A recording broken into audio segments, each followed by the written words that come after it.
تو اندر کے جو اعمال ہیں نا، آج جس عمل پہ میں تھوڑی سی بات کروں گا آپ کے سامنے، ان میں ایک عمل جو انسان کی زندگی کو تباہ و برباد کر دیتا ہے، اسے بد اخلاق بنا دیتا ہے، وہ ہے غضب، غصہ غیر ضروری۔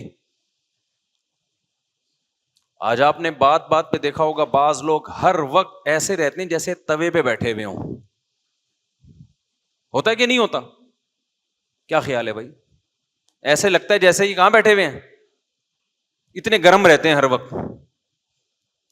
گھر میں جب آئیں گے بچے خوش ہونے کے بجائے ٹینشن میں، ابا آ گئے گھر میں، اماں آ گئی، اب پٹیں گے ہم۔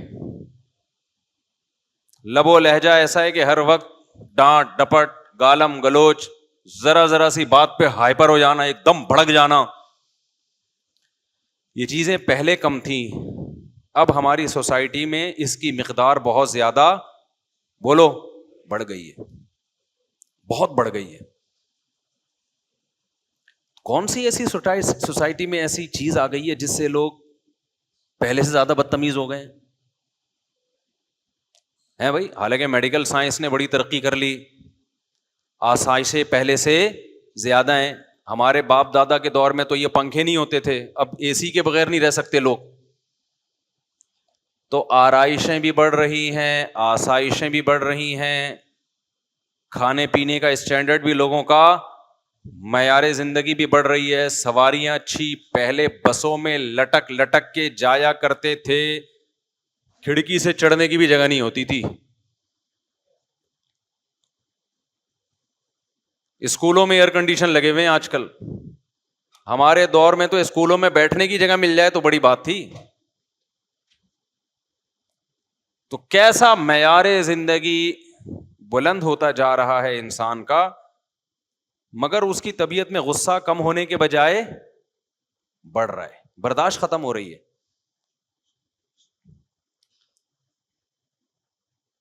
اسلام کا حکم ہے کہ آپ اپنے اندر برداشت پیدا کریں۔ اگر یہ اسلام کا حکم نہ ہوتا، صرف میڈیکل سائنس کی بات ہوتی، تو میں اس کو جمعے کے ٹاپک میں نہ چھیڑتا۔ نبی صلی اللہ علیہ وسلم کی خدمت میں ایک صحابی حاضر ہوئے، عرض کیا، یا رسول اللہ مجھے نصیحت کیجئے۔ صحابی کا شاید یہ خیال ہو کہ آپ فرمائیں گے نماز ٹائم پہ پڑھا کرو، زکوٰۃ ٹائم پہ دیا کرو، یہ بھی ضروری ہے، اس کا تو یہ تو اسلام کے ارکان ہے۔ لیکن نبی نے ان کو یہ نصیحت نہیں کی۔ آپ نے فرمایا لا تغضب، غصہ مت کیا کرو۔ عرض کیا یا رسول اللہ مزید کوئی نصیحت کیجئے۔ چلو یہ والی تو میری سمجھ میں آ گئی ہے، غصہ نہیں کرنا ہے، اور مزید کوئی؟ آپ نے فرمایا لا تغضب، دوسری نصیحت بھی یہی ہے کہ غصہ، بولو، مت کرو۔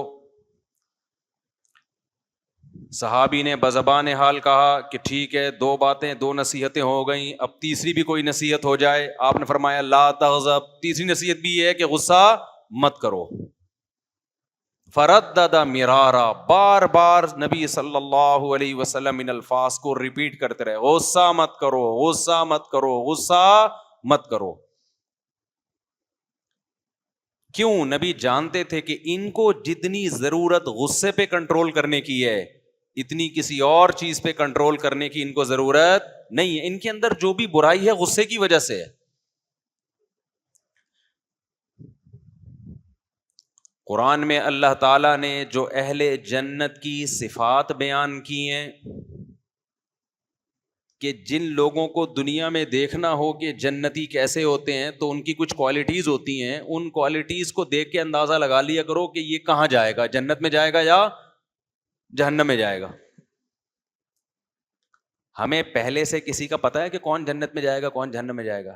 بتاؤ بھائی، پتہ ہے پہلے سے؟ نہیں پتہ نا۔ لیکن کچھ علامتیں ہوتی ہیں۔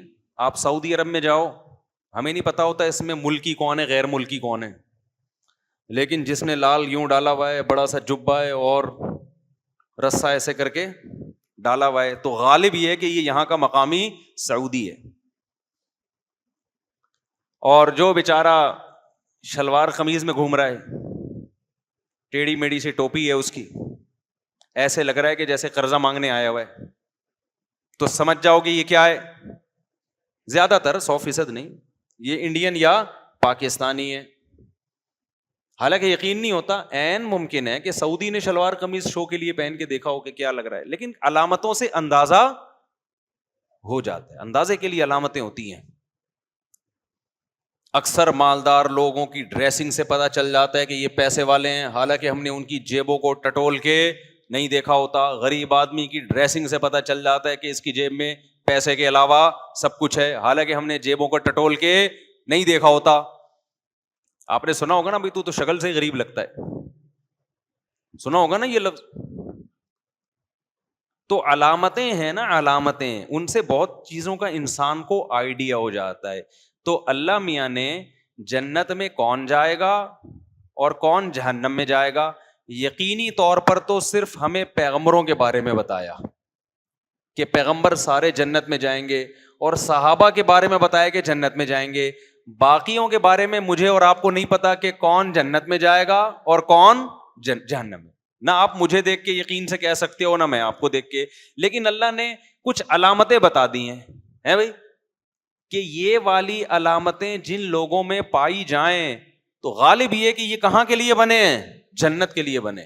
اور یہ والی علامتیں جن لوگوں میں پائی جائیں تو یقینی طور پہ تو نہیں کہہ سکتے، لیکن غالب یہ ہے کہ یہ کہاں جائے گا؟ جہنم میں. کیوں؟ جہنم میں یہی اسی ڈیزائن کے لوگ جاتے ہیں. سمجھتے ہو اب وہ ڈیزائننگ کیا ہے؟ بہت ساری چیزیں ہیں. اللہ میاں نے سب سے پہلے نماز کا ذکر کیا کہ جس کو 5 ٹائم مسجدوں میں حاضری دیتے ہوئے دیکھو، تو غالب کیا ہے کہ یہ کس کے لیے بنا ہے؟ جنت کے لیے بنا ہے. سب سے زیادہ تو اس میں نماز کو فوکس کیا گیا ہے. یہ ظاہری اعمال ہے، ظاہری. لہذا جو مسجدوں میں حاضری نہیں دیتا، نماز نہیں پڑھتا، تو ظاہری جو علامت ہے نا، اس سے کچھ باطنی علامت ہے، کچھ ظاہری ہے. میں ظاہری علامت کی بات کر رہا ہوں. تو جو نماز ہی نہیں پڑھتا تو غالب کیا ہے کہ یہ کس کے لیے بنا ہے؟ جنت کے لیے، جہنم کے لیے؟ غالب ہی ہے. یقینی فتویٰ نہیں دے سکتے ہم. علامتیں کون سی ہیں؟ جہنم والی علامتیں.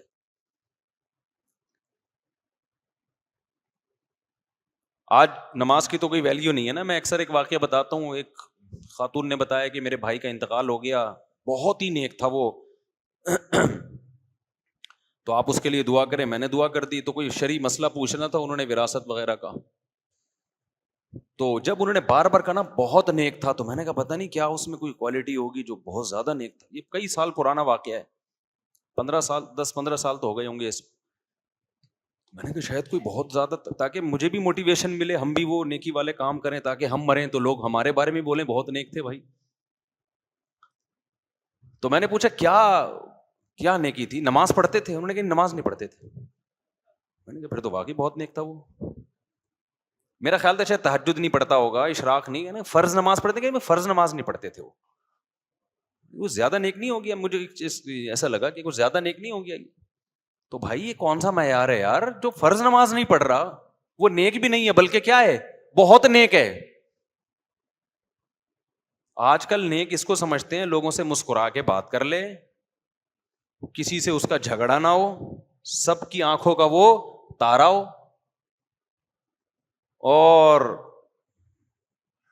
بس اس چیز کو لوگ سمجھتے ہیں بہت اچھا ہے. او بھائی پہلے اللہ میاں سے پوچھو جس نے پیدا کیا ہے. اللہ میاں اچھوں کو جب ایکسپلین کرتے ہیں، ڈیفائن کرتے ہیں، تو ایک جگہ بھی قرآن میں ایسی نہیں ہے جہاں اللہ نے نماز سے شروع نہ کیا ہو. قرآن جہاں سے شروع ہو رہا ہے الذین یقیمون الصلاۃ ومما رزقناہم ینفقون. اللہ فرماتے ہیں یہ کتاب ہدایت ہے پرہیزگاروں کے لیے. وہ کون ہے پرہیزگار؟ اچھے لوگ کون ہیں؟ جو نمازوں کو قائم کرتے ہیں، پھر اگلے درجے میں صدقات و خیرات کرتے ہیں. کنجوس آدمی اللہ کی نظر میں اچھا بولو نہیں، بے نمازی اچھا نہیں ہے، کنجوس اچھا نہیں ہے. میری اور آپ کی نظر میں اچھا ہو سکتا ہے کہ یار بہت اچھے طریقے سے ملتا ہے، جب پیسے مانگو دے دیتا ہے ہمیں. تو اللہ میاں نے سب سے پہلے کس چیز کو رکھا ہے؟ نماز کو. یہ ظاہری اعمال میں، باطنی کی میں بات کر رہا ہوں، لہذا آج میں باطنی کو زیادہ فوکس کروں گا. تو جہاں اللہ نے اچھے لوگوں کی علامتیں بیان کی، جنتی لوگوں کی علامتیں بیان کی، ان میں ایک بہت بڑی علامت والکاظمین الغیظ، یہ غصے کے گھونٹ کو پینے والے ہیں، غصے کے کڑوے گھونٹ کو بولو پی جاتے. لہذا آپ کو اگر کوئی ایسا بندہ نظر آئے جو بات بات پہ ہائپر ہو جاتا ہے، ایک دم رگیں پھول جاتی ہیں، دماغ ایسے جیسے ابھی چیر پھاڑ کے برابر کر دے گا، تو ہم یقینی طور پہ کسی پہ فتویٰ نہیں لگاتے کہ جہنم میں جائے گا.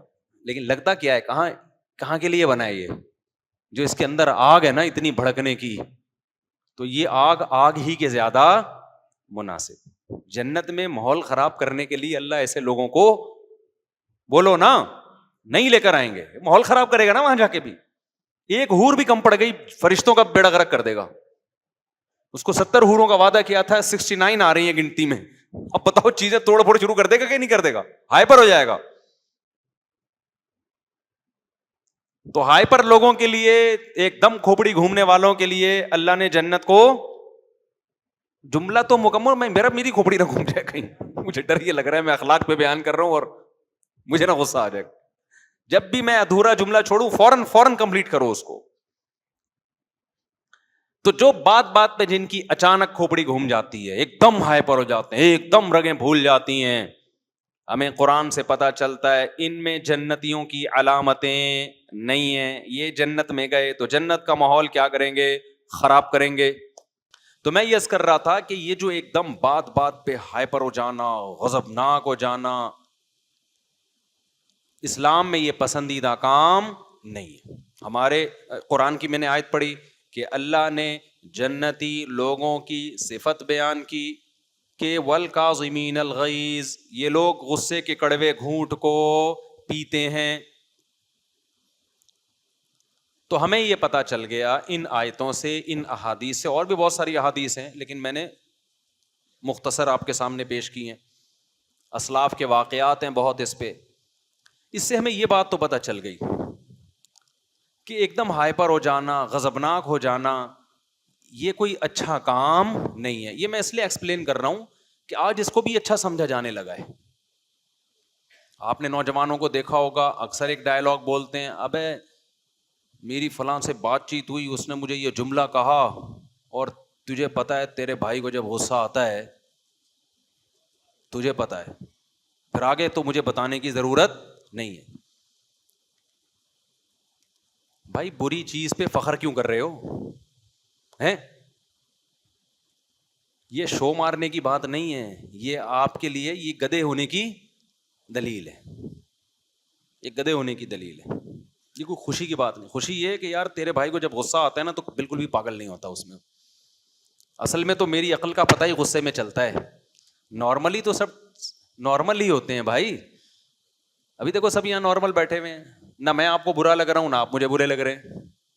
آرام سے تمیز سے بیٹھ کے ہم ایک دوسرے کی بات سن رہے ہیں. اصل مقصد ہے کہ جب کسی غصہ آیا ہوا ہو، پھر آپ کا ایٹیٹیوڈ کیا ہوتا ہے، پھر آپ کا اسٹائل کیا ہوتا ہے، پھر آپ کنٹرول میں رہتے ہیں کہ نہیں رہتے. اگر کنٹرول میں رہتے ہیں فخر کرنے کی چیز ہے. پھر بولا کرو یار تیرے بھائی کو جب غصہ آتا ہے نا پھر بھی ایسے ہی رہتے جیسے ابھی. سمجھ میں نہیں آ رہی بات؟ تو یہ نوجوان یہ ڈائلاگ سیکھ لیں. یہ نہ بولا کریں بھائی تیرے بھائی کو جب غصہ آتا ہے تو پھر پاگل ہو جاتا ہوں میں، پھر میں نہیں دیکھتا. جس کی یہ عادت ہے نا جب غصہ آتا ہے تو بالکل پاگل ہو جاتا ہے، تو خوب سمجھ لو کہ اس طرز عمل میں وقتی طور پر چند بے وقوف آپ کی تعریف کر لیں گے کہ یار یہ کسی کی نہیں سنتا، ڈرتا ورتا نہیں ہے. چند بے وقوف تعریف کریں گے، لیکن ایسا آدمی پریکٹیکل لائف میں بری طرح ناکام ہوتا ہے. یہ نہ دین کا نہ دنیا کا، کہیں بھی ترقی نہیں، نہ کاروبار کر سکتا ہے، یہ نہ جاب کر سکتا ہے، نہ اللہ کو راضی کر سکتا ہے. جو غصے میں کیا ہو جاتا ہے؟ پاگل. نہ یہ گھریلو لائف میں کامیاب ہے، طلاقیں بھی ہوں گی ان کے گھروں میں، بچے باغی بنیں گے، رشتے دار ٹوٹ جائیں گے، کہیں بھی یہ کام، اور پھر ایک دن ڈپریشن سے مر جائے گا کیونکہ یہ غصے میں کیا ہو جاتا تھا؟ پاگل. اس سے صحت خراب ہوگی اس کی. ہمیشہ خوش مزاج لوگ جو غصے میں پاگل نہیں ہوتے، غصہ آتا کم ہے ان کو، ہمیشہ وہ کامیاب لائف گزارتے ہیں. ہمیشہ یاد رکھو ٹینشن دینا سیکھو. ٹینشن لینا ٹینشن ایسی چیز ہے پارسل کرنے کی چیز ہے. کیسے ٹینشن دے؟ دو طریقے آپ کو بتاتا ہوں ٹینشن دینے کے. ایک غلط طریقہ, ایک صحیح طریقہ. ایک پہلے غلط طریقہ بتا دیتا ہوں, وہ والا طریقہ میری مراد نہیں ہے. ایک صاحب کا فون آیا کہ میں بہت ٹینشن میں ہوں. میں نے کہا کیوں بھائی؟ کہہ رہے ہیں آج مجھے 1,00,000 روپے کسی سے میں نے قرضہ لیا ہوا تھا, وہ آج شام 6 بجے مجھے دینا ہے, میرے پاس پیسے نہیں ہیں. ٹینشن ہو رہی ہے نا. میں نے کہا پارسل کر دو ٹینشن. میں نے مزاح کیا اس سے. کہہ رہے میں کیسے پارسل کروں, وہ بندہ آئے گا شام 6 بجے, میرے پاس ہے نہیں, وہ تو لڑے گا مجھ سے, کہاں سے؟ میں نے کہا ٹینشن پارسل کرو. کیسے؟ میں نے کہا جب وہ آئے تو بولو نہیں ہے. تو جو ٹینشن آپ کو ہو رہی ہے وہ کس کو ہوگی؟ جب نہیں ہے تو کہاں سے دوں بھائی؟ آجا گھر میں دیکھ لے, لاکر دکھا دو اس کو, جیبیں دکھا دو. میں نے کہا اس سے کیا ہوگا کہ تھوڑی دیر تک تو ٹینشن پارسل ہونے میں ٹائم لگے گا, ایک دم سے نہیں چلی جائے گی. تھوڑی تھوڑی جو ہے نا, جیسے بلوٹوتھ سے کوئی فائل جا رہی ہوتی ہے نا, فائل ہلکی ہلکی ٹرانسفر, تھوڑا تھوڑا. آپ ابھی غصے میں رہو گے کیونکہ وہ غصے میں آپ کو ٹینشن دے رہا ہوگا, جلدی لے گا نہیں وہ, لیکن آہستہ آہستہ آہستہ آہستہ جب اس کو یقین ہو جائے گا نا اس کمبخت کے پاس سے ایک ڈھیلا نکلنے والا نہیں ہے, تو آپ کی ٹینشن پوری کی پوری کہاں ٹرانسفر ہو جائے گی؟ ادھر. اور یہ فائل وہاں جیسے ٹرانسفر ہوئی, آپ کے جو میموری کارڈ ہے نا اس میں ڈیٹا کی مزید ٹینشنوں کی اسپیس کیا ہو جائے گی؟ بڑھ جائے گی. ہر آدمی کے نا دماغ میں ایک میموری کارڈ ہے جس میں ایک خاص حد تک ٹینشن برداشت کرنے کی صلاحیت ہے. تو اگر وہ ٹینشن ریلیز ہوتی رہے گی تو مزید ٹینشنوں کی جگہ بنتی رہے گی. ورنہ اگر یہ والی ٹینشن ختم نہیں ہوئی, ایک اور ٹینشن آ گئی, تو بھائی یہ تو دماغ تو دھماکے سے پھٹ جائے گا ایک دن. یہ غلط طریقہ ہے ٹینشن پارسل کرنے کا. ایسا نہ ہو کہ آپ یہ شروع کر دیں. میں نے مذاق کیا تھا اس کے ساتھ, میں نے کہا تھوڑی دیر تو ٹینشن ختم ہونا بیچارے کی. اور ایک صحیح طریقہ ہے ٹینشن پارسل کرنے کا, وہ یہ ہے کہ کسی اور کی حماقت کی سزا اپنے آپ کو مت دو. کسی اور کی حماقت کی سزا اپنے آپ کو مت دو. حماقت وہ کر رہا ہے, غصہ آپ کو آ رہا ہے, تو جو غصہ آئے گا تکلیف میں وہ ہوگا نا. کیا خیال ہے بھائی؟ بھائی الٹا کام وہ کر رہا ہے, اسے کچھ نہیں ہو رہا, اسے دیکھ دیکھ کے غصہ کس کو آ رہا ہے؟ آپ کو آ رہا ہے. اس کی صحت کو کچھ نہیں ہو رہا, کام بھی وہ الٹا کر رہا ہے, اس کا کوئی نقصان نہیں ہو رہا. نقصان کس کا ہو رہا ہے؟ آپ کا ہو رہا ہے. اس کا مطلب کیا ہے؟ یہ میں ایک مثال سے سمجھاتا ہوں. ملا نصیر الدین جو تھے نا, ملا نصیر الدین, کسی نے ان سے پھڈا کیا اور پھڈے میں لڑائی کے دوران ان کو گالی دے دی. اب جب ان کو گالی دی ہے تو غصہ آنا چاہیے تھا نا ان کو. اس کا مقصد ہی گالی دینے سے یہ تھا کہ جب میں گالی دوں گا تو ایک دم ہائپر ہو جائیں گے, دماغ خراب ہو جائے گا. یہ بڑے سلجھے ہوئے آدمی تھے. جتنی اس نے گالی دی, انہوں نے مسکرا کے اسی طرح کی ایک گالی جواب میں پارسل کر دی. ان کو تو گالی سننے سے غصہ نہیں آیا, جب انہوں نے جواب میں اس کو گالی دی تو اس کو ہو گیا, وہ بیوقوف تھا نا, اس کو کیا ہو گیا؟ غصہ آ گیا. اس کو غصہ آیا, اس نے ایک اور گالی نکالی. یہ مسکرانے لگے, انہوں نے جواب میں ایک اور پارسل کر دی. انہوں نے کنٹرول کیا ہوا تھا کہ اپنے اوپر غصہ نہیں آنے دیں گے. اس نے تیسری پارسل کی, انہوں نے بھی تیسری پارسل کر دی. اب وہ غصے میں ہائپر ہوتا جا رہا ہے اور ان کی صحت تو کوئی فرق بولو نہیں پڑ رہا. پریکٹس سے آتی ہے یہ چیز تھوڑی سی. اب کیا ہوا کہ جی گالیوں کا تبادلہ شروع ہو گیا. آپ کو پتا ہے, مجھے نہیں پتا وہ ملا رشید وہ تو بر صغیر کے تھے, تو آپ کو پتا ہے انڈیا پاکستان میں گالیوں کی الحمدللہ کمی نہیں. کوئی بھی گالی جس وقت بھی آپ دینا چاہیں تو مارکیٹ میں اویلیبل ہے. ایسا نہیں ہوتا کہ زبان کہیں اٹک جائے, آپ کے منہ میں گالی نہ آ رہی ہو. تو اب کیا ہوا ہے کہ دونوں کا گالیوں کا مقابلہ شروع ہو گیا. ملا رشید نے کہا اچھا ایسا کرتے ہیں, تو گالیاں کھیل رہے ہیں نا, تو جتنی گالیاں مجھے دے سکتا ہے نا دے دے, پہلے تو نا ساری ختم کر دے. اس بندے جس کو غصہ آیا ہوا تھا اس نے کہا چلو اچھا مجھے موقع مل گیا, اب میں ایک ایسی گالی دوں گا نا, اس کو غصہ کیوں نہیں آ رہا ہے, اس کو غصہ دلاؤں گا میں. اس نے ایک گالی, دو گالی, تین گالی, چار گالی, آرام سے ٹھنڈے پیٹوں سن رہے ہیں بیٹھ کے. جتنی گالیاں وہ دے سکتا تھا ساری گالیاں جو اس کائنات میں تھیں وہ ساری کیا ہو گئیں؟ ختم. اور یہ بیٹھے ہوئے آرام سے مسکرا رہے ہیں. انہوں نے کہا دیکھ لے, سوچ لے مزید کوئی گالی. تو سوچ سوچ کے پھر کوئی گالی لے آتا. بالآخر تھک گیا نا, اس نے کہا اب ختم بھائی. انہوں نے کہا میرا نمبر ہے. اس نے کہا جتنی گالیاں تو نے دی ہیں وہ بھی, جتنی اس کائنات میں موجود ہیں, جتنی ماضی میں کوئی کسی کو دے چکا ہے, جتنی حال میں دے رہا ہے اور جتنی فیوچر میں دے گا, وہ ساری ایک تھیلے میں اور وہ تجھے. اس کو غصہ آیا, بولا الو کے پٹھے. اس نے کہا تھیلے میں, یعنی یہاں سے ریورس ہو کے کہاں جا رہی ہے؟ اس نے کہا جو بھی گالیاں نکال رہے ہیں نا وہ کہنے کہاں ہے, وہ تھیلے میں. اب تو جتنی گالیاں دے گا وہ آلریڈی میں ریورس کر کے, وہ ساری کس کو جا کے لگ رہی ہیں؟ اب وہ ہو رہا ہے لال پیلا, بلڈ پریشر ہائی. یہ واقعہ کیوں میں سنا رہا ہوں کہ غصے میں, جو غصہ میں تھا اس کا فیصلہ درست تھا, یہ جس نے غصہ مسلط نہیں ہونے دیا اس کا فیصلہ درست تھا؟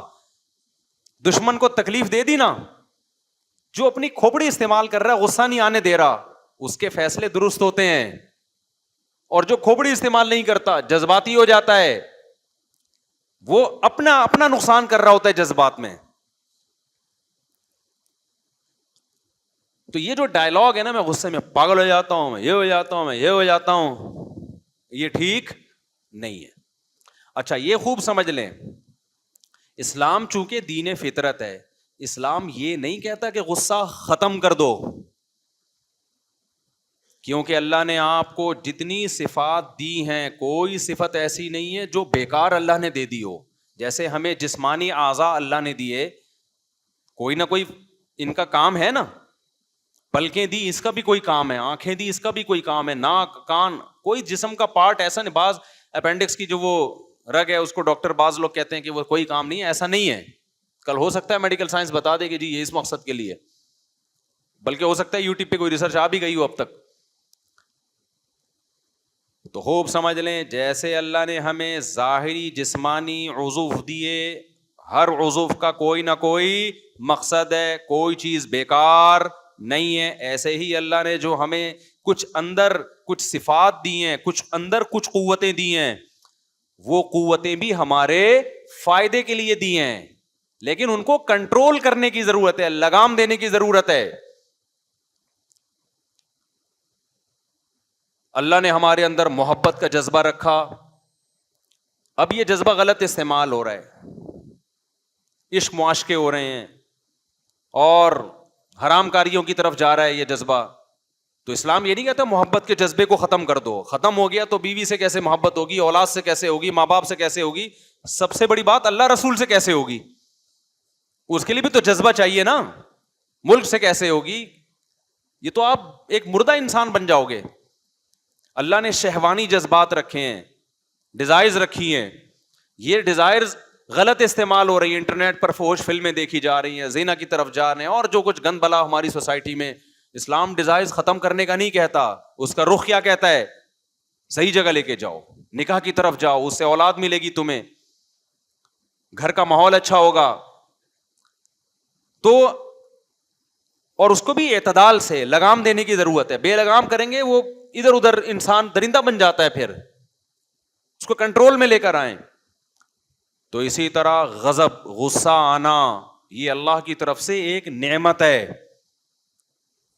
لیکن آج اس نعمت یہ ہمارے کنٹرول میں بولو نہیں ہے. اس کی مثال ہے جیسے گھوڑا دے دیا اللہ نے آپ کو سواری کے لیے, اب بغیر لگام کے گھوڑا اچھا ہوتا ہے یا لگام والا اچھا ہوتا ہے؟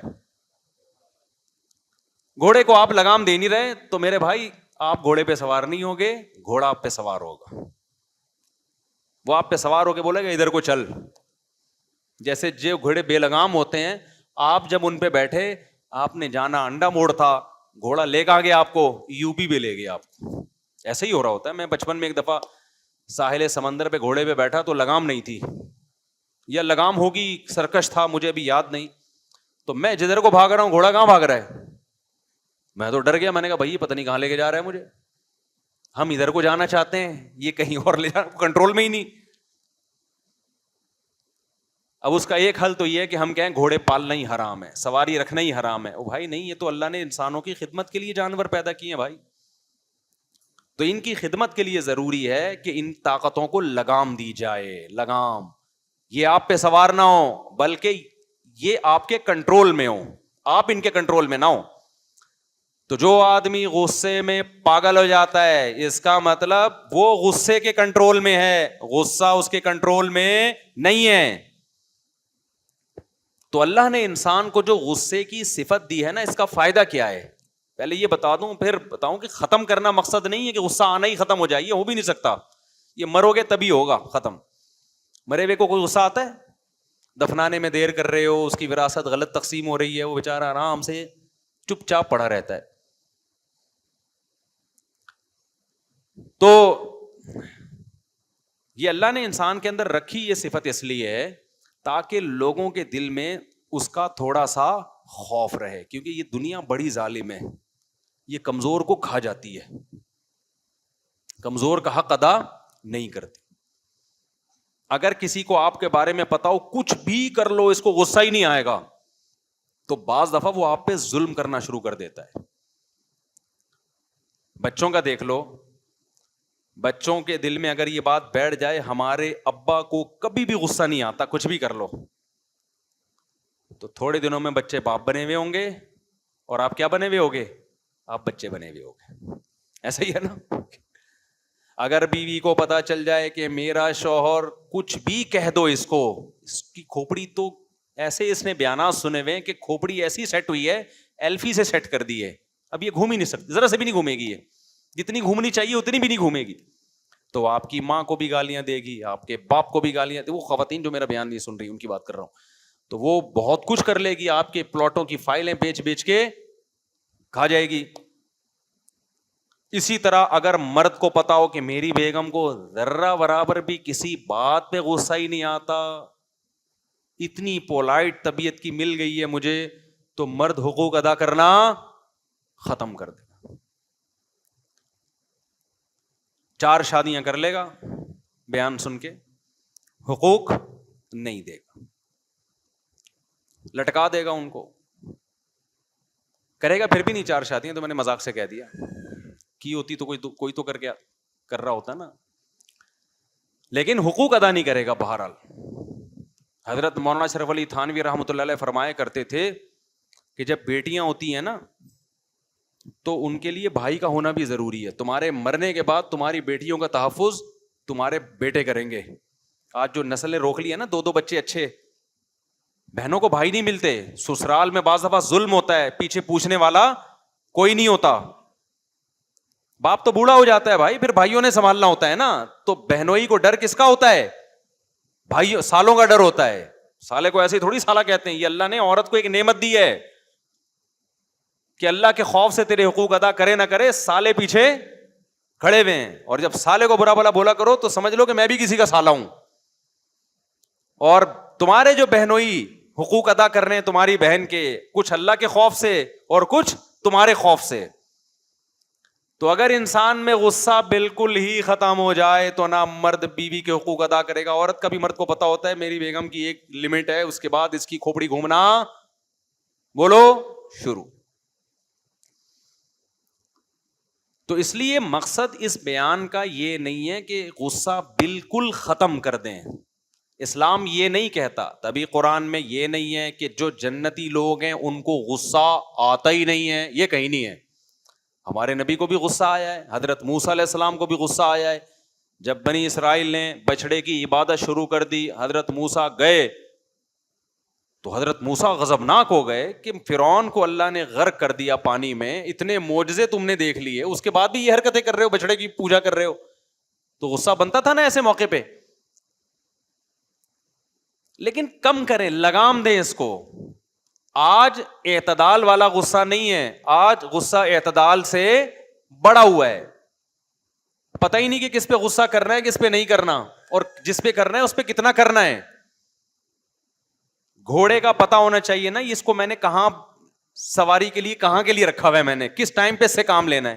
جب گھوڑا آتا ہے آپ کو کھونٹے سے باندھ کے چلا جاتا ہے, اور جب گھوڑا آتا ہے آپ پہ سواری کر کے جہاں چاہو آپ کو لے جاتا ہے. تو آج بھی غصے کا ایسا ہی ہے, جب بیٹھے ہوں گے ایک دم بھڑکنا شروع کر دیں گے ذرا سی بات پہ.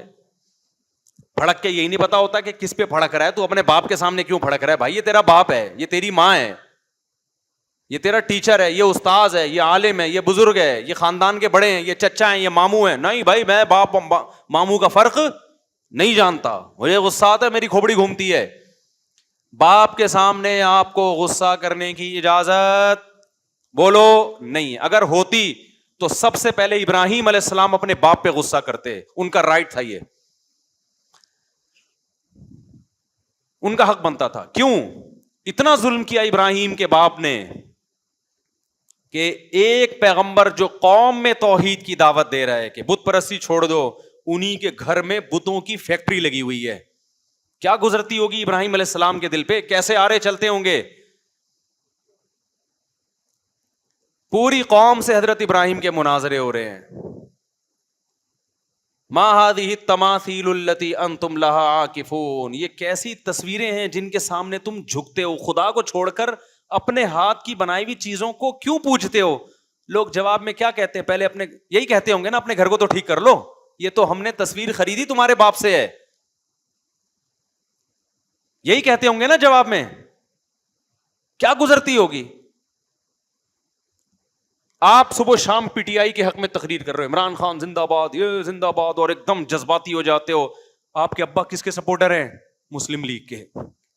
گھروں میں لڑائیاں ہو رہی ہیں کہ نہیں ہو رہی؟ اس بیس پہ لڑائیاں ہو جاتی ہیں.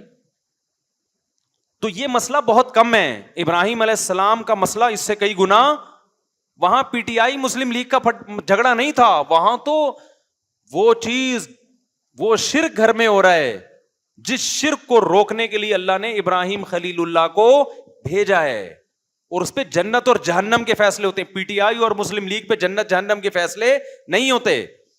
اس سے بڑا اختلاف تھا.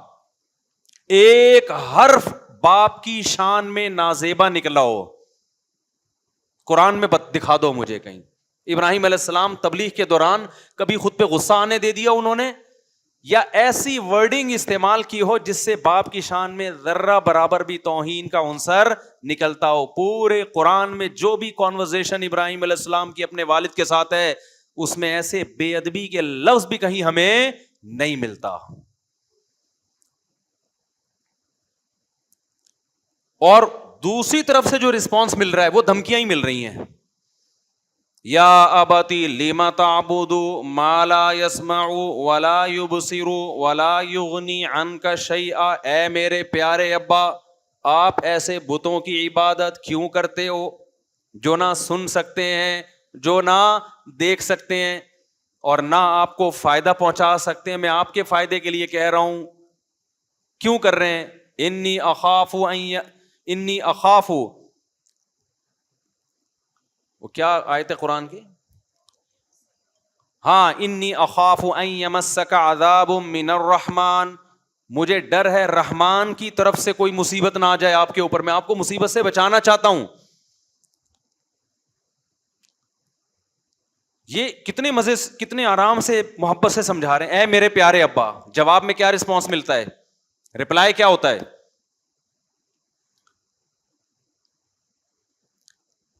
جواب یہ مل رہا ہے کہ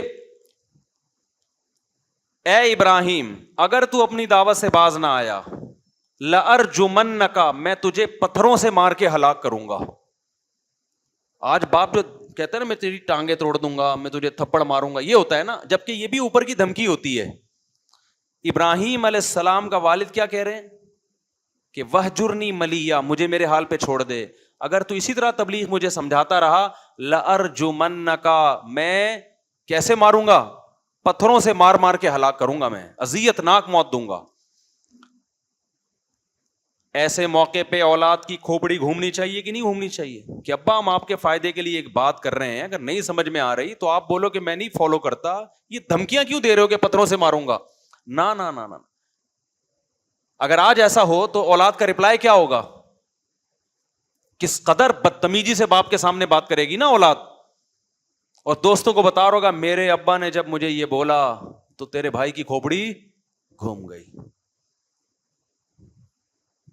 ہم کسی کا کھاتے تھوڑی ہیں, ہم خود جاب کرتے ہیں, ہم خود کماتے ہیں, ہمارا اپنا بزنس ہے, باپ نے ہمیں کھلا پلا دیا تو کون سا کوئی خرید تھوڑی لیا, غلام تھوڑی بن گئے ہیں. یہ رپلائی ہوتا ہے کہ نہیں ہوتا؟ آپ ابراہیم خلیل اللہ کے حوصلے کو داد دو بھائی. جب ابراہیم علیہ السلام کے باپ نے یہ جملہ کہا نا, اتنی پیاری تبلیغ کے کا رپلائی کیا ہو رہا ہے, پتھروں سے مار کے ہلاک کروں گا. قال السلام علیک, اے ابا اللہ کی آپ پر سلامتی ہو. ساستغفر لک ربی انہ کان بی حفیہ. اب میں آپ سے نا امید ہو گیا, جو آپ کا رسپانس ہے اس سے لگ رہا ہے کہ آپ بت پرستی نہیں چھوڑو گے, لیکن میں آپ کی خیر خواہی میں لگا رہوں گا. ٹھیک ہے, میں اب تبلیغ نہیں کروں گا آپ کو, کیونکہ اس سے فائدے کے بجائے کیا ہو رہا ہے, نقصان. بعض دفعہ یہ ہوتا ہے تبلیغ سے فائدے کے بجائے نقصان, اور آپ کی اللہ سے دشمنی بڑھ رہی ہے. لیکن ایک کام ہے, آپ کے لیے موت تک مغفرت کی دعا کرتا رہوں گا. میں کیا کرتا رہوں گا؟ اللہ سے دعا کرتا رہوں گا کہ میرے باپ کو بخش دے. سمجھ میں آ رہی ہے بات کہ نہیں آ رہی ہے؟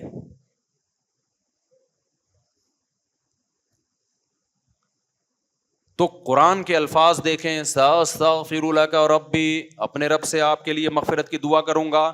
اللہ کہتے ہیں ہم نے ابراہیم پر خود پابندی لگائی کہ مشرک باپ کے لیے آپ کو مغفرت کی دعا کی اجازت نہیں ہے. اگر اللہ پابندی نہ لگاتا تو ابراہیم ساری زندگی دعا کرتے رہتے. آج لوگ کہتے ہیں نا باپ کے جنازے میں نہیں گیا بیٹا, کیونکہ باپ سے اختلافات بہت تھے. ابراہیم تو مشرک باپ جو شرک پر ابراہیم کو مجبور کر رہے ہیں, ان کے لیے بھی کہہ رہے ہیں کہ میں ان کا جنازہ بھی پڑھوں. دعائے مغفرت تو یہی ہے نا, جو موقع ملا مغفرت کی دعا کا میں کروں گا. تو جب تک اللہ پابندی نہیں لگا رہا, ابراہیم اپنے اوپر پابندی نہیں لگا رہے. بھائی بہت بڑا مقام ہے باپ اور ماں کا.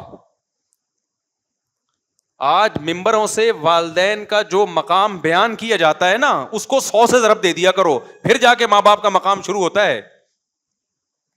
بہت بدتمیزی ہو رہی ہے گھروں میں ماں باپ کے ساتھ.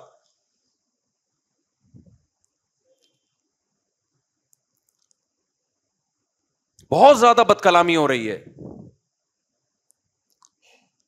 قرآن نے جتنے اہتمام سے ماں باپ کو بیان کیا والدین کو, اتنے اہتمام سے قرآن نے کسی اور کو بیان بولو نہیں کیا. اور یہ چیز تو عقل میں آتی ہے.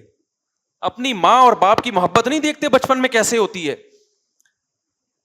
کیسے 30 40 سال ماں روٹیاں پکا پکا کے کھلاتی رہے, کہ آپ جیسے ابراہیم علیہ السلام نے باپ کو سمجھایا, آگے دھمکیاں آنا شروع ہو گئیں. تو اب ابراہیم علیہ السلام جانتے تھے کہ اب اگر میں باپ کے ساتھ رہتا ہوں تو اس میں نہ باپ کا فائدہ نہ میرا فائدہ, اس سے ریلیشن جڑنے کے بجائے کیا ہوگا, خراب ہوگا. تو ایسی صورت میں باپ سے کنارہ کشی اختیار کر لی, بد کلامی نہیں کی.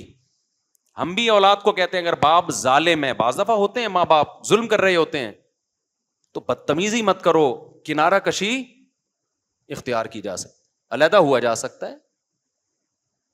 پھر ان کے ساتھ مالی تعاون کرتے رہو, ان کی خیریت پوچھتے رہو. چپک کے رہنا ضروری نہیں ہے, بعض دفعہ چپک کے رہنے میں بڑے نقصانات ہوتے ہیں, بہت سائڈ افیکٹ ہوتے ہیں, ڈپریشن کے مریض بنتے ہیں, خودکشیاں ہوتی ہیں. تو یہاں غلطی پر ابراہیم علیہ السلام کے والد تھے, 100% غلطی پر تھے.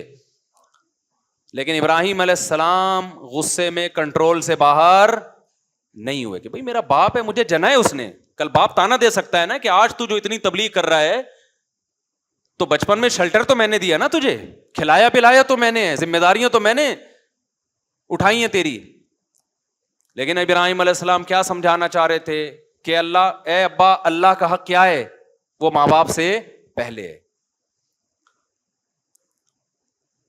تو غصے میں پہلی بات کہ کہاں کس پہ جاری کرنا ہے اور کس پہ جاری نہیں کرنا, اس کا آپ کو پتا ہونا چاہیے.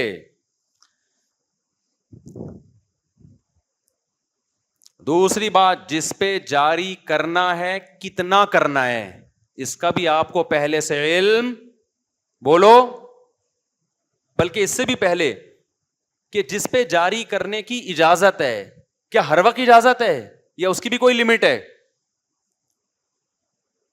اس کی لمٹ یہ ہے, بعض دفعہ کرنا پڑتا ہے جاری, اس کی لمٹ یہ ہے کہ ایک دم جاری نہ کرے. اصل اسلام میں یہ ہے کہ غصہ نہ آنے دو, آ جائے تو کنٹرول کرو. جب آپ یہ سمجھتے ہو کہ اب جاری کیے بغیر گزارا نہیں ہے, سامنے والا میری کمزوری سمجھ کے مجھے کھا جائے گا, ایسی مجبوری میں آپ غصہ جاری کر سکتے ہو, وہ بھی اعتدال سے. سمجھتے ہو کہ نہیں سمجھتے ہو؟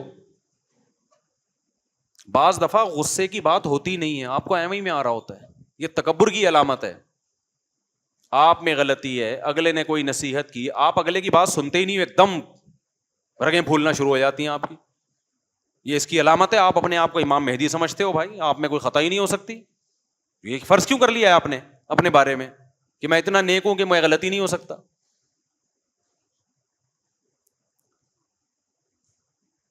کوئی آپ کو سمجھا رہا ہے بھائی یہ ٹھیک نہیں ہے, وہ ایک دم, بھائی سن تو لو نا کیا کہہ رہا ہے وہ, پھر اس کی ایکسپلینیشن کرو کہ بھائی یہ ٹھیک کہا آپ نے, یہ غلط کہا, صحیح سمجھے کہ غلط سمجھے. کوئی بات جیسے ہی کی جو ایک دم پڑک سے 2 فٹ اچھلنا شروع. میاں بیوی کے جھگڑوں میں یہ چیز بہت نظر آتی ہے, اسی سے مجھے اندازہ لگا لیتا ہوں غلط کون ہے. کسی آتے ہیں نا میاں بیوی کا جھگڑا ہوا, اب جھگڑا ہوا, ہم میرے سامنے دونوں بیٹھے ہوئے ہیں, ایک نے ابھی بتانا شروع کیا کہ یہ ایسی ہے یا یہ ویسی ہے, ایک دم وہ کیا ہو گئی, ہائے پر. یا عورت نے اپنے شوہر کا بتانا شروع کیا, ایک دم وہ کیا ہو گیا, غصے میں. میں ویسے ہی سمجھ جاتا ہوں کہ مجھے رپورٹ پیش کرنے کی ضرورت نہیں ہے, مجھے پتا ہے کون غلط ہے. ابے بھائی تمیز سے سن لو یار, ابھی بیٹھے ہوئے ہو, کسی کو بڑا بنا کے, کسی کو باپ بنا کے اس کے سامنے آئے ہو, تو تمیز سے جو مرضی الزام لگاتے, میں کون سا یقین کر رہا ہوں, میں اتنا بے وقوف تھوڑی ہوں جو بھی بول دے کہ میں یقین ہوں, اچھا تو ایسا ہے, وہاں تو بڑے نیک بنا پھرتا ہے. ابے میں کون سا یقین کر رہا ہوں, وہ ایک دم کہ میری بےزتی ہو گئی, میرا یہ, ابے نہیں ہوئی ہے بےزتی بھائی, ابھی بےزتی ابھی ہوگی, تھوڑی دیر بعد ہوگی آپ کی بےزتی, جو میں کروں گا, ابھی نہیں ہوئی ہے. سمجھ رہے کہ نہیں سمجھ رہے ہیں؟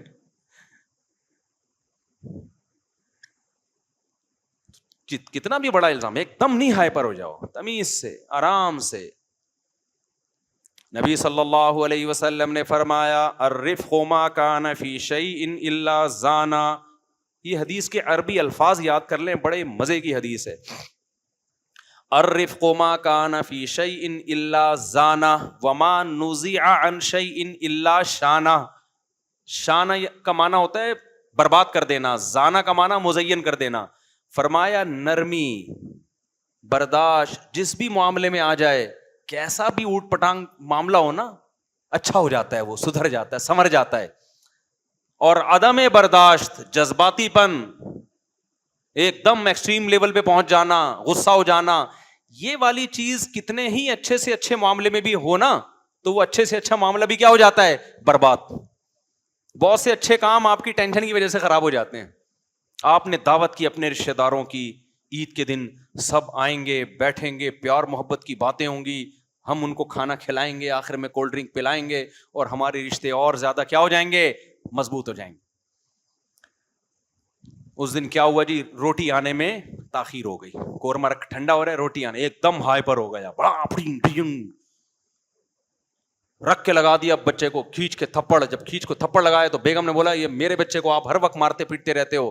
تو بیگم کی سالیاں, جو آپ کی سالیاں آئی ہوئی تھی, انہوں نے پھر بہنوئی کو, سالیاں نے دی گالیاں, گالیاں آ گئی, پھر یہاں سے سالے آ گئے, پھر آپ کے ابے عید پہ دعوت تھی, اچھا کام تھا نا, عدم برداشت کی وجہ سے اس اچھے کا کیا ہو گیا, بیڑا غرق ہو گیا. اچھا بڑا کام, شادیاں دیکھو اچھا کام ہے برا کام ہے, رشتے اس سے ٹوٹتے ہیں کہ جڑتے ہیں, جڑتے ہیں, خاندان آباد ہوتے ہیں, بڑھاپے کا سہارا. لیکن اگر غصے ہیں تو شادی سے پہلے اتنی نفرت نہیں ہوتی جتنی شادی کے بعد ہو جاتی ہے. ایک نیوٹرل آدمی تھا, کچھ بھی نہیں لگتا تھا آپ کا, دور دور سے سلام دعا, کوئی دشمنی نہیں دوستی نہیں, اس کی سسٹر سے آپ کی شادی ہو گئی اور دونوں جذباتی ہیں, پھڈے ہوئے, مار دھاڑ ہوئی. اس کے بعد وہ بندہ جو پہلے آپ کو مل کے سلام کرتا تھا, زیادہ نہیں پوچھتا تھا, اب بندوق لے کے آپ کو مارنے کے لیے گھوم رہا ہوگا. اچھا کام تھا, عدم برداشت کی وجہ سے کیا ہو گیا, بیڑا غرق. تو الرفق ما کان فی شیء الا زانا، یہ سید الانبیاء صلی اللہ علیہ وسلم کے زبان مبارک سے نکلے ہوئے الفاظ ہیں. جس کام میں بھی نرمی ہوگی، آرام سے، جذباتی پن نہیں، تمیز سے، تو وہ کام کیا بن جائے گا؟ مزین ہو جائے گا. تمیز سے الٹے کام بھی کرو نا، وہ بھی اچھے لگ رہے ہوتے ہیں. ہمارے ایک استاذ ہیں بڑے پولائٹ اور بڑے نرم، لیکن وہ ان میں لچک نہیں ہے. یعنی ہوتا ہے نا بالکل آرڈر جب دینے پہ آتے ہیں تو بس آرڈر، لیکن دیتے بڑے تمیز سے ہیں. جیسے کسی استاذ کے بارے میں شکایت پہنچی کہ یہ صحیح نہیں پڑھا رہے، اور ایک دو دفعہ انہوں نے تنبیہ بھی کر دی صحیح نہیں پڑھا رہے، تو وہ فیصلہ کر لیتے ہیں اس کو نکالنا ہے مدرسے سے. غصہ کبھی نہیں کرتے. وہ کیسے بلاتے ہیں، میں آپ کو اسٹائل سمجھاتا ہوں ان کا.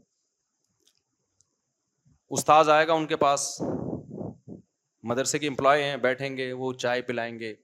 آدمی سمجھتا ہے شاید میرے مزید انکریمنٹ لگنے والے ہیں مجھے.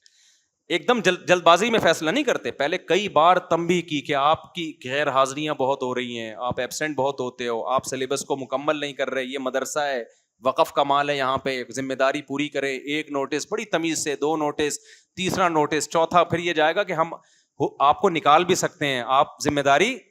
کہیں بھی اس میں گالی گلوچ اور جذباتی ابے تجھے کیا، تو انسان کا بچہ ہے، گدھا ہے، ایسا کوئی اسٹائل نہیں ہوتا. یہ میرے ٹیچر ہیں، ان کی بات کر رہا ہوں میں. بڑے اچھے اخلاق نا، کام پورا پراپر کرتے ہیں. ایسا نہیں کہ اخلاق میں کام ہی الٹے شروع کر دیں کہ بھائی جو پڑھا رہا ہے ٹھیک ہے، نہیں پڑھا رہا تو بھی ٹھیک ہے. نہ اتنا نیک بننے کی ضرورت نہیں ہے. لیکن وہ اپنی زبان نہیں خراب کرتے، غصہ نہیں آنے دیتے. تو وہ کیا کریں گے، بلائیں گے ایک استاذ کو. انہوں نے اپنا واقعہ استاذ نے مجھے خود بتایا کہ میں گیا تو بیٹھ کے انہوں نے کہا کہ جی وہ چائے پلائی. کہتے میں نے کہا شاید بہت ترقی ہونے والی ہے میری. تو کہا کہ دیکھیے آپ کو میں نے اس سلسلے میں بلایا تھا کہ آپ کی غیر حاضریاں بہت زیادہ ہیں. بولتے بھی بڑے ٹھہراؤ کے ساتھ، آرام آرام سے. آپ جانتے ہیں نا، یہ جانتے ہیں ان استاذ کو، بڑے آرام آرام سے، کہ بعض دفعہ سنا ہی نہیں دیتا، بولنا پڑتا ہے کہ حضرت تھوڑا سا لاؤڈلی ہو جائے. تو وہ دیکھیے آپ کیونکہ پڑھا نہیں رہے ہیں اور آپ کی غیر حاضریاں بھی ہیں اور آپ کو کئی بار تنبیہ کی گئی، تو اگلا سمجھتا ہے کہ شاید ایک اور بار اب چائے پلا کے تنبیہ کی جا رہی ہے کہ دھمکیوں سے باز نہیں آ رہے، تو ہو سکتا ہے اکرام سے. تو ایسا ہے کہ وہ آپ کا جو ہے نا، ہم نے آپ کوئی اور اگر مدرسہ دیکھ لیں تو یہ آپ کے لیے مناسب رہے گا. اگلا سمجھتا ہے شاید مشورہ دیا جا رہا ہے مجھے میرے وسیع تر مفاد کے لیے. تو اگلا اگر یہ کہنا کہ میں نہیں دیکھنا، میں تو یہیں پڑھانا چاہتا ہوں، تو بڑے آرام سے کہتے ہیں کہ یہاں سے تو آپ کا اخراج کر دیا گیا، ٹھیک ہے، اس سلسلے میں آپ کو بلایا تھا. سمجھتے ہو کہ نہیں؟ اب اگلے کے سمجھ میں نہیں آ رہا ہوتا کہ میں ان پہ غصہ کروں یا انہوں نے جو مجھے عزت دی ہے میں بھی ان کو چائے پلاؤں اس عزت کے بدلے میں. سمجھ میں آ رہی بات؟ اب وہ زمین آسمان کا زور لگا دینا، مدرسے میں اس کے لیے جگہ نہیں ہے. سفارشیں لے آئے، وہ پاؤں میں گڑ جائے، وہ گالی گلوچ شروع کر دے، وہ غصہ ہو جائے، لیکن ان کا اسٹائل چینج نہیں ہوگا. ابے نکل یہاں سے، ابے نہ آپ کا اخراج یہاں سے کر دی، تشریف لے جائیں. دیکھو مجھے ایک بات بتاؤ، طلاق سے بری کوئی چیز ہے؟ یہ آخری بات کر کے بیان ختم کرتا ہوں، پھر اسی ٹاپک کو، یہ بہت اہم ٹاپک ہے، اگلے ہفتے انشاءاللہ مزید لے کے چلیں گے. طلاق سے بری کوئی چیز ہے جس کے سائیڈ ایفیکٹ کتنے زیادہ ہوتے ہیں؟ بتاؤ نا. حدیث میں آتا ہے ان ابغض الحلال الی اللہ الطلاق، حلال چیزوں میں سب سے ناپسند اللہ کو کیا لگتی ہے؟ طلاق. کتنی بری چیز ہے، کیونکہ طلاق کا مطلب دو جو زندگی بھر جنہوں نے ساتھ رہنے کا سوچا تھا ان کا بریک اپ ہو رہا ہے، وہ آپس میں کیا ہو رہے ہیں؟ جدا. اس سے دو خاندان ٹوٹ رہے ہیں، بچے تباہ ہونے کا خطرہ ہے، رول رہے ہیں. لیکن اگر فیصلہ کر ہی لیا ہو نا علیحدگی کا، تو قرآن نے کیا کہا؟ یہ کام بھی غصے میں کرنے کا نہیں. امساکم بمعروف او تسریح باحسان، محبت سے عزت کے ساتھ رخصت کرو. حالانکہ کتنے سائیڈ ایفیکٹ ہیں اس کے، لیکن یہ بھی جذبات میں نہیں دھکے دے کے نکالا، ایک دم غصے میں جھاگ نکل رہا تھا اور دھڑ دھڑ دھڑ طلاقیں دے دی. نا نا نا نا نا نا.